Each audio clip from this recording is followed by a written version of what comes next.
We'll call the MPC meeting to order. Is there anyone missing? I think I see 9 faces plus my own. We're good, so no one excused. Minutes from our last meeting were circulated. How do you wish to handle them? Kelly? Move as circulated? Please, yes. Okay, is there any discussion? All in favor? That is passed. Do we have any post-agenda items for MPC? Seeing none, could we have an adoption of the agenda, please? Anne-Marie moves. All in favor? That is passed. And Maria for our one subdivision. Good morning. So this is subdivision file number 2020-0-057. It is a boundary line adjustment in the northeast of 23-1815, so just west of the county building here. The land designation is agriculture, and the land is being used as agriculture as well as country residential. So the proposed application is to reconfigure 2 existing titles by subdividing a 1.65 acre portion of Block 1, which is the smaller already existing acreage residential portion, which contains a farmstead development, and then consolidating that portion with the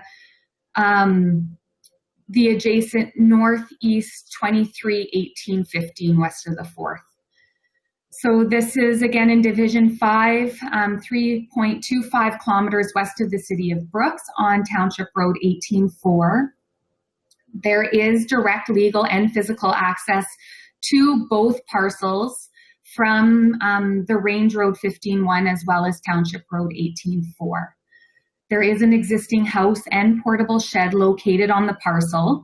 These developments are all contained within the proposed subdivision, although there are some decks, or there is a deck, pardon me, on the house which will require a variance of 2.21 meters from the west property line and 7.8 meters from the south property line, as they're just within the setbacks designated in the land use bylaw. So information was submitted, abandoned well information was submitted, and there are no abandoned wells located within the land. There are no wetlands present on the proposed subdivision, as well as historical resources or environmentally significant areas. We circulated to the required referral agencies. ATCO Gas notified us that there is no existing utility right-of-ways, and they would like the applicant to execute a utility right-of-way agreement. And Fortis would also like an easement agreement in place.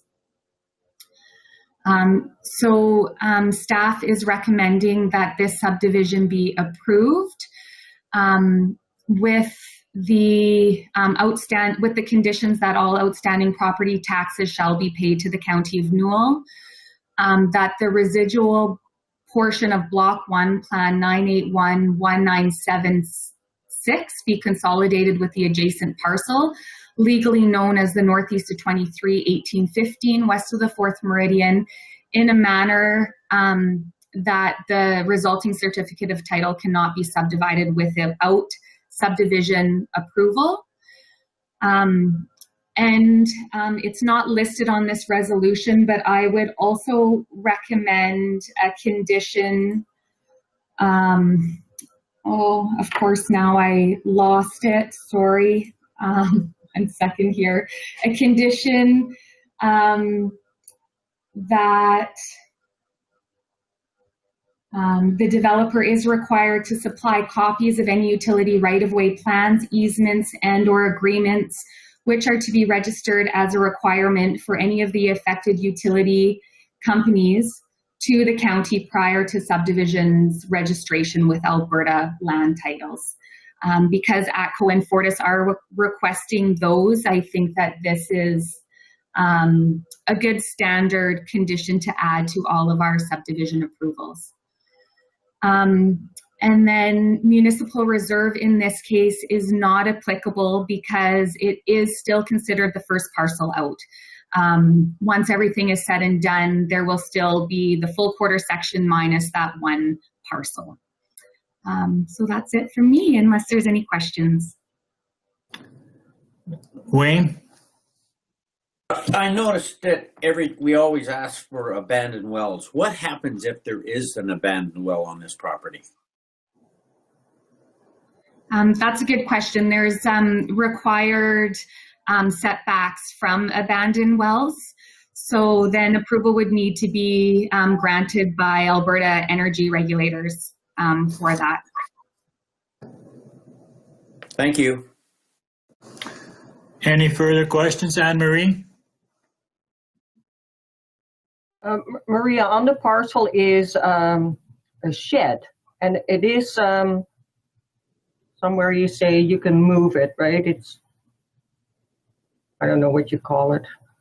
Anyway, and I'm going to need Lionel to refresh my memory on that one.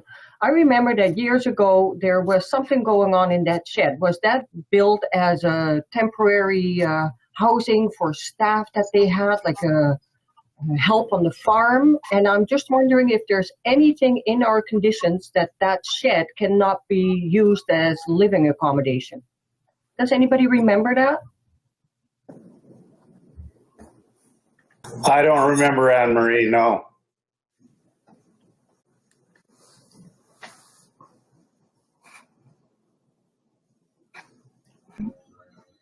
Maria? I'm actually not aware of that either, and that's something I can definitely look into. And I think that if MPC wants to add that condition, then that's definitely something that can be added. Kelly? Maria, does the county have any responsibility in the use of cisterns? Especially, I mean, we don't know how old this cistern is, so is it safe, that sort of thing? Well, in this case, because it is an existing farmstead, we would consider this kind of grandfathered in, I guess, as far as safety codes goes. If they do want to do any additions or make any adjustments, then they will be required to get safety codes permits.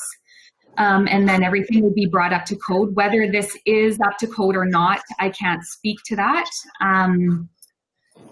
But everything as far as Alberta safe, or as far as setbacks are good in this case. Mm-hmm. And then my other question is,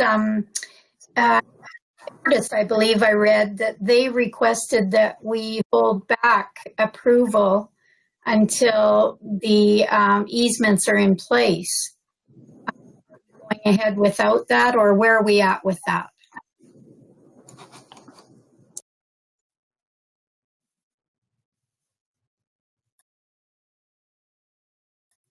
Your mic is off, Clarence.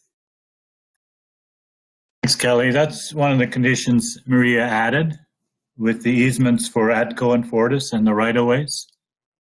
Verbally, she added that. Is that what you're referring to? Oh, I just didn't, I know it's a condition. I just didn't know if we had any news as to whether that had taken place yet or not. Well, if it's a condition, then our people would Follow up. make sure follow up on that. Thank you. Lionel? So Maria, you mentioned something about a possible condition for the building that Anne-Marie was concerned about. that puts us in a position where we're making assumptions of what they're going to do with that building. I don't like having a condition on this subdivision based on that.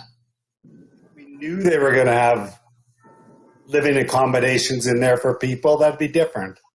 But we don't know that. We don't know that what their intention is for the building. So I don't think that we should have a condition on there. Yeah, and I guess it's a good point, Lionel, because if they will use it as a second residence, they have to apply for a permit anyway. Right. Boy, am I glad that I didn't say this was going to be a quick one, because it looked very simple to me.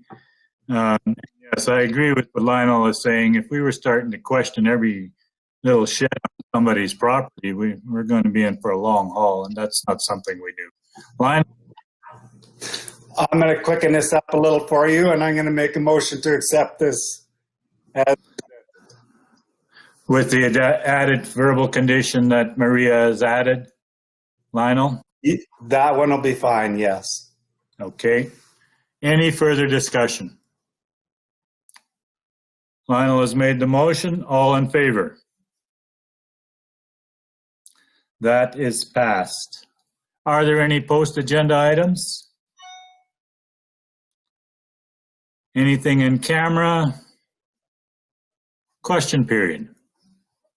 Any questions at all regarding MPC? Seeing none, I will adjourn the meeting. Thank you very much.